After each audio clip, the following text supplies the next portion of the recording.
72 মিল্লাহ 72 দলে তারা বিভক্ত হয়েছিল। ওয়াতাফতাল উম্মতি আর আমার উম্মতেরা 73 মিল্লাহ 73 দলের মধ্যে বিভক্ত হবে। কিন্তু কুল্লু ফিন্নার, সবাই জাহান্নামে যাবে, ইল্লা মিল্লাত ওয়াহিদ, একটি দল জাহান্নামে যাবে না, তারা জান্নাতে যাবে। সাহাবায়ে জিজ্ঞেস করলেন, "কাইলা মান ইয়া রাসূলুল্লাহ, হে আল্লাহর রাসূল, এই সেই দলটি কারা?" রাসূল সাল্লাল্লাহু আলাইহি ওয়াসাল্লাম বললেন, "মা আনা আলাইহি ওয়া আসহাবি, আমি এবং আমার সাহাবী যার উপর প্রতিষ্ঠিত আছে তারাই শুধু জান্নাতে যাবে।" আজকে আপনি আমাকে জিজ্ঞেস করেন, আমি আপনাকে জিজ্ঞেস করি, আমরা যে দলে আছি সেই দলটা কি প্রকৃতপক্ষে মা আনা আলাইহি ওয়া আসহাবি কিনা? আমার রাসূল এবং আমার সাহাবীরা যে দলের উপর ছিল সেই দলের উপর আমরা প্রতিষ্ঠিত আছি কিনা?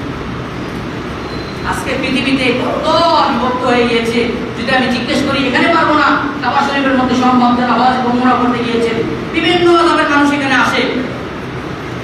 কেউ রাফিজি, কেউ খারেজি, কেউ মুরজিয়া, কেউ কাদরিয়া, কেউ শিয়া, কেউ মুতাজিলা।